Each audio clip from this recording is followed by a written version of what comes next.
Hi மக்களே, வணக்கம். இன்றைக்கி நாட்டுக்கோழியை வச்சு ஒரு சிக்கன் தொக்கு செஞ்சிடலாம். ரொம்ப ஒரு டிஃப்ரெண்ட்டாக இருக்கும். டேஸ்ட்டு ரொம்பவே அருமையாக இருக்கும். நான் 1/2 கிலோ சிக்கன் எடுத்திருக்கேன். இதுக்கு குடமிளகா வச்சு செய்ய போகிறேன். வாங்க எப்படி செய்யலாம்னு சொல்லி பார்ப்போம். நான் சிக்கன் நல்லா க்ளீன் பண்ணி வச்சுருக்கேங்க. அடுத்து ஒரு 2 பெரிய சைஸ் வெங்காயம் நல்லா பொடியாக கட் பண்ணி வச்சுருக்கேன். இது ஒரு 150 கிராம் இருக்கும். 2 தக்காளி, பழுத்த தக்காளி, அது பொடியாக அரிஞ்சு வச்சுக்கலாம். ஒரே ஒரு குடமிளகா, இதையும் கட் பண்ணிடலாம். கொஞ்சமாக கருவேப்பிலை. தேவையான மசாலாலாம் நம்ம அப்புறம் பார்த்துக்கலாம். அடுத்து இஞ்சி பூண்டு நான் அரைச்சி வச்சுருக்கேன். இது எவ்வளோ போடணும்னு சொல்லிட்டு அப்புறம் சொல்கிறேன். ஆயில் ஊற்றிக்கலாம். நான் ஒரு 50 கிராம் ஆயில் ஊற்றிருக்கேன். நல்லெண்ணெய். எண்ணெய் நல்லா காயட்டும். சோம்பு போட்டுக்கலாம். சோம்பு பொரிஞ்சிருச்சு. இப்போ வெங்காயத்தை எடுத்து போட்டுடலாம்.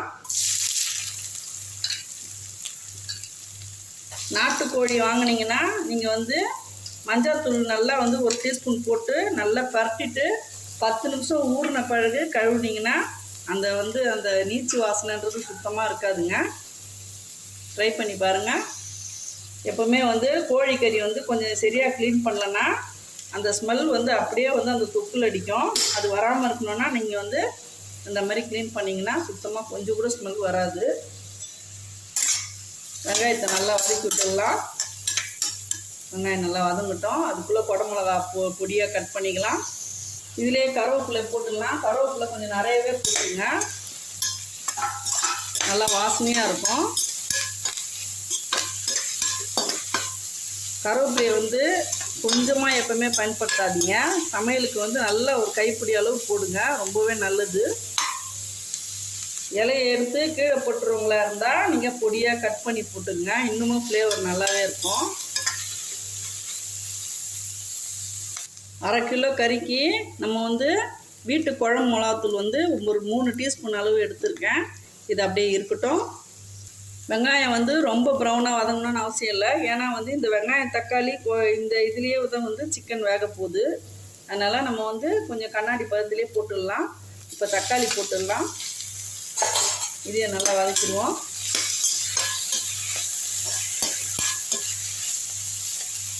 அப்படியே வதங்கட்டும். இதுலேயே சிக்கனுக்கு தேவைப்பட்ட உப்பு 2 டீஸ்பூன் போட்டுடலாம்.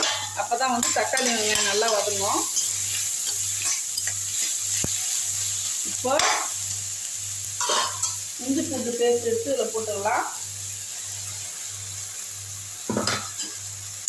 இதையும் சேர்த்து நல்லா வதக்கிடுவோம்.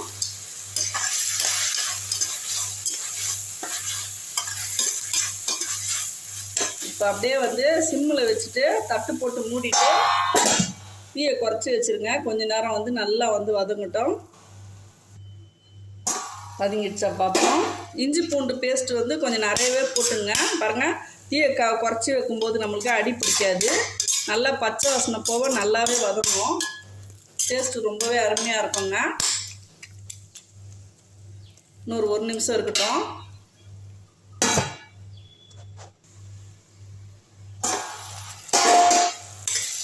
நல்லா வதங்கிடுச்சுங்க. அதே மாதிரி நாட்டுக்கோழி செஞ்சிங்கன்னா நல்லெண்ணெயில் செய்யுங்க. ஏன்னா கோழிக்கறி ரொம்ப சூடு. நல்லெண்ணெயில் செய்யும்போது நம்மளுக்கு அது பேலன்ஸ் ஆகும். இப்போ சிக்கன் எடுத்து இதில் போட்டுடலாம்.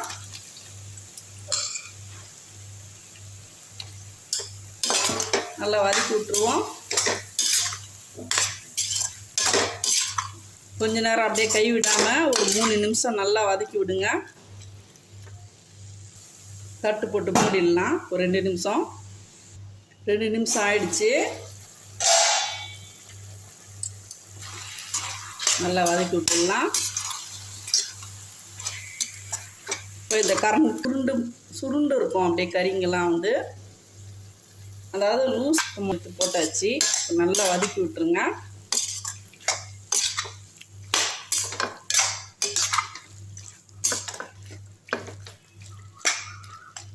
இப்போ உப்பு கரெக்டாக தான் பார்த்துங்க. உப்புக்கு இன்னும் கொஞ்சம் போட்டுக்கலாம். இன்னொரு 1/2 டீஸ்பூன் அளவு போட்டுப்போம். நல்லா வதக்கி விட்டுட்டு அப்படியே தட்டு போட்டு மூடிடுங்க. ஒரு 10 நிமிஷத்துக்கு திறக்கவே தேவையில்லை. அப்படியே நல்லா சுருள வதங்கட்டும். மூடி வச்சுட்டு தீயை அந்த ஃப்ளேமை வந்து ஃபுல்லாக கம்மி பண்ணி வச்சுருங்க. அப்படியே ஒரு 10 நிமிஷம் கழித்து பார்ப்போம். ஒரு 5 நிமிஷம் கழித்து ஒரு பரட்டி விட்டுடலாம். பாருங்கள், தண்ணி கொஞ்சம் கூட ஊற்றலை. ஆனால் பாருங்கள் எவ்வளோ ஜூஸியாக இருக்குது. நீங்கள் வந்து தீயை குறைச்சே வச்சு செஞ்சால் தான் இந்த மாதிரி வரும். ஐயில் வச்சிங்கன்னா அடி பிடிக்கும். நல்லா ஒரு கிண்டு கிண்டிட்டு இன்னொரு ஒரு 5 நிமிஷம் 6 நிமிஷம் அப்படியே விடுவோம். சிக்கன் நல்லா வேகட்டும்.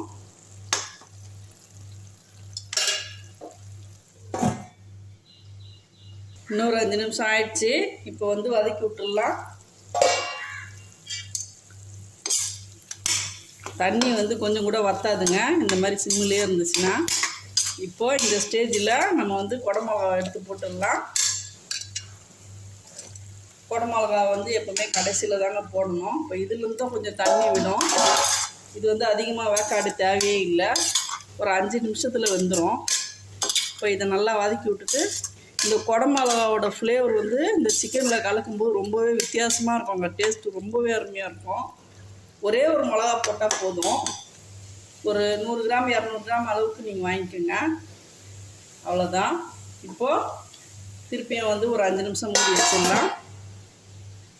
கடைசியாக பெப்பர் போட்டுக்கலாம். இப்போது இந்த சிக்கனுக்கு கடைசியாக போடுறதுக்கு நான் 1 டீஸ்பூன் அளவு பெப்பர் பவுட்ரு எடுத்திருக்கேன். அடுத்து இது 1 டீஸ்பூன் அளவு கொஞ்சம் குறைவாக தான் இருக்குது. 1 டீஸ்பூன்லேயே கொஞ்சம் கம்மியாக தான் இருக்குது. கரம் மசாலா பவுட்ருங்க. இது வீட்டிலே அரைச்சது. இந்த ஒரு பவுட்ரு வந்து லாஸ்ட்டாக வந்து கடைசியில் தூவினா போதும். முதல்ல போட தேவையில்லை. ஃப்ளேவர் ரொம்பவே சூப்பராக இருக்கும். இது எல்லாமே வறுத்து பொடி பண்ணதுனால நம்மளுக்கு முதல்ல வந்து போட தேவையில்லை. கடைசியாக போட்டோம்னா நல்ல வாசனையாக இருக்கும். சிக்கன் ரெடி ஆகிடுச்சா பார்ப்போம். ஒரு 5 நிமிஷத்தில் நம்மளுக்கு குடமிளகா வந்து வெந்துடுங்க. பாருங்கள், இந்த பக்குவத்தில் இருந்தால் போதும். அந்த நிறம் வந்து ரொம்ப கருப்பாக மாறக்கூடாது. இப்படி பச்சையாகவே தான் இருக்கணும். சிக்கன் வெந்துச்சா பார்ப்போம். நல்லாவே வெந்துருச்சுங்க, சூப்பராக. இப்போது இந்த கரம் மசாலா பவுடரையும் இந்த பெப்பர் பவுடரையும் போட்டுடணும். கரம் மசாலா பவுட்ரு வீட்டிலே எப்படி ரெடி பண்ணுறதுன்னு சொல்லிட்டு ஒரு வீடியோ போட்டிருக்கேங்க. அதில் பாருங்கள். இந்த ஒரு பொடி இருந்தால் போதும். நம்ம சிக்கன் மட்டன் எல்லாத்துக்குமே போடலாம். ஃப்ளேவர் வந்து ரொம்பவே சூப்பராக இருக்கும். இப்போ லாஸ்ட்டாக போட்டுறதுனால டேஸ்ட் ரொம்பவே அருமையாக இருக்கும். அவ்வளோதான். இப்போ நல்லா கிண்டி விட்டுட்டு கொத்தமல்லி போட்டு இறக்க வேண்டியது தான். அவ்வளோதாங்க, கொத்தமல்லி போட்டுடலாம். கேஸ் ஆஃப் பண்ணிடலாம். இப்போ சிக்கன் எப்படி இருக்குன்னு சாப்பிட்டு பார்த்துருவோம். நல்லா அருமையாக வந்திருக்குங்க. ரொம்ப சூப்பராக இருக்குங்க. டேஸ்ட் உண்மையாலுமே ரொம்ப அருமையாக இருக்குது. காரம் உப்பு எல்லாமே கரெக்டாக இருக்குது.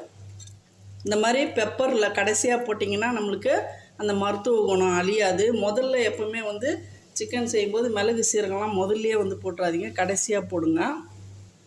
நீங்களும் இதே மாதிரி வீட்டில் சிக்கன் செஞ்சுட்டு எப்படி வந்துச்சுன்னு சொல்லிட்டு கமெண்டில் சொல்லுங்கள். ரொம்ப வந்து கம்மியான பொருள் தான், அதிகமான கஷ்டம் கிடையாது. ரொம்ப ஈஸியான முறையில் செஞ்சிடலாம். தண்ணிலாம் எதுவுமே ஊற்றவே தேவையில்லை.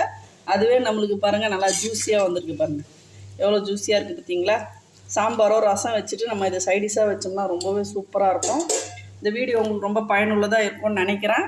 வீடியோ பிடிச்சிருந்தா லைக் பண்ணுங்கள், ஷேர் பண்ணுங்கள், சப்ஸ்கிரைப் பண்ண மறக்காதீங்க. தேங்க்யூ மக்களே.